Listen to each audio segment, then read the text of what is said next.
Hey folks, Jimmy here, aka Palette of the Dead. Welcome back to the channel, and welcome to this Warhammer the Old World Tomb Kings of Khemri unboxing.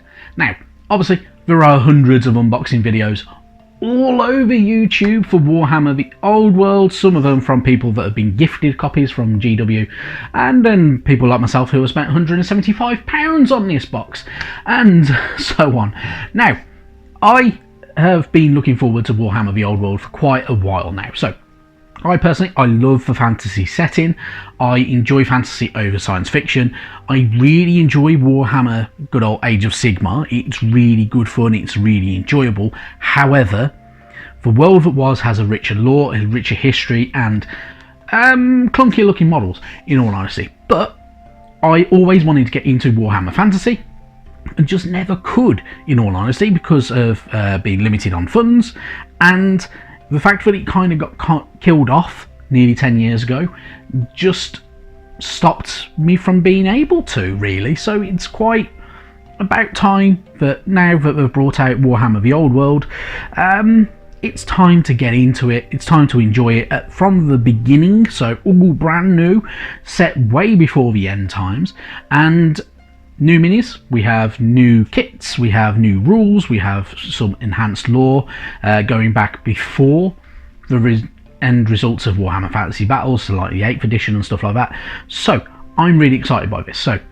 without further ado, I suppose we should crack the box open. Now I have already cut the little sticky tabs, but hold it in place, and the camera will wobble because my god, this box is big. So first off, taking that nice chunky lid, you're greeted by all your bits. So first off, we have our measuring sticks.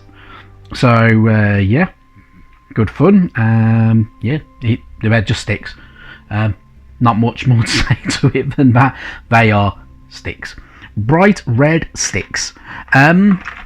We have our templates as well, so our measuring templates for things like radius damage, spells that kind of enhance outwards, shooting range, and all that type of stuff. The fact that it's that clear kind of plastic is actually really quite nice as well. I do genuinely like that, and I like a game where it comes with gauges and rules and stuff like that. So games like, for instance, Marvel Crisis Protocol and Star Wars Legion have this type of stuff with them, where it gives you everything to kind of get going, and without having to buy any extras, so not having to buy tape measures and all that type of stuff, you could already kind of get everything going. So happy days. Then we're greeted by some baggies. So we have a bag of skeleton horses, we have another bag of skeleton horses, and then we have a random set of loose horses. Now, this is a good idea. I genuinely prefer it when companies do things like that, where they keep all these pieces in smaller groups and keep them together, because it makes more sense. So if you're not doing them straight away, you've got less chance of losing them, and it's easier to keep it all together. So happy days with them. Then we have our sprues for the good old Lich Priest on the Skeleton Dragon, or whatever it was called. But yeah, really cool. I'm looking forward to building this guy. It'll probably be one of the first minis I build, in all honesty, from this range. I won't be building all of this in one go, because one, I haven't got the space to store it. Two, with the fact that these are quite large armies, in my personal opinion, it is better to spray paint them as your base coat. Get your base coat down as a spray paint. I might pay 1 or 2 up in advance of that.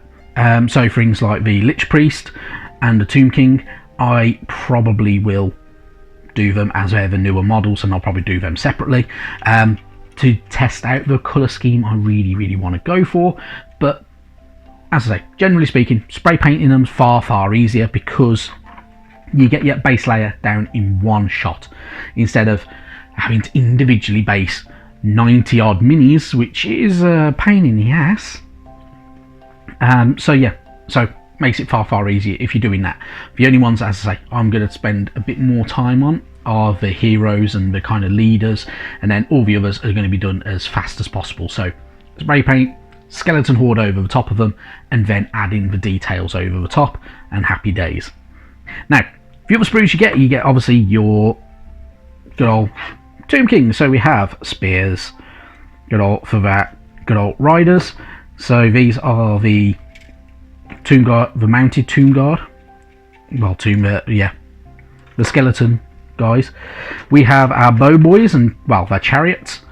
So these are really cool. I probably will do a chariot because I like the chariots. I like the idea of the chariots. They're pretty damn good. And a bit more interesting as well because they're a unique unit and I like a unique unit. Then we have our skeletal spearmen.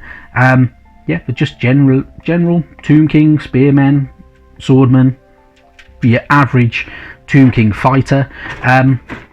You've got quite a few of these sprues, so there's, and yeah, blooming hell, it goes on and on and on. There's plenty of them.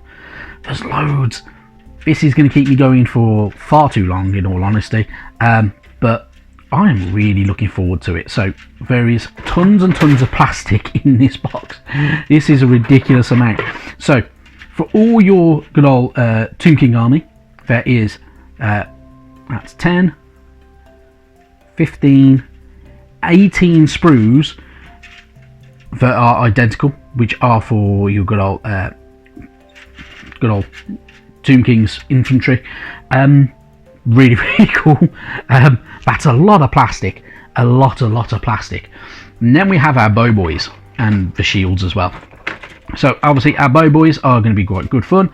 I'm kind of looking forward to doing these guys. They'll be a bit different, a bit interesting. I've also never done Tomb Kings as well, so this is a really good time to get into it, and yeah, really good stuff. I am looking forward to this, really am.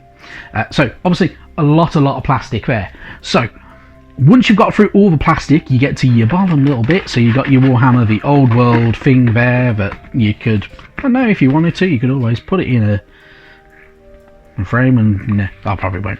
I wouldn't do that either. But yeah, you could if you wanted to. You have your rule book, so that chunky rule book.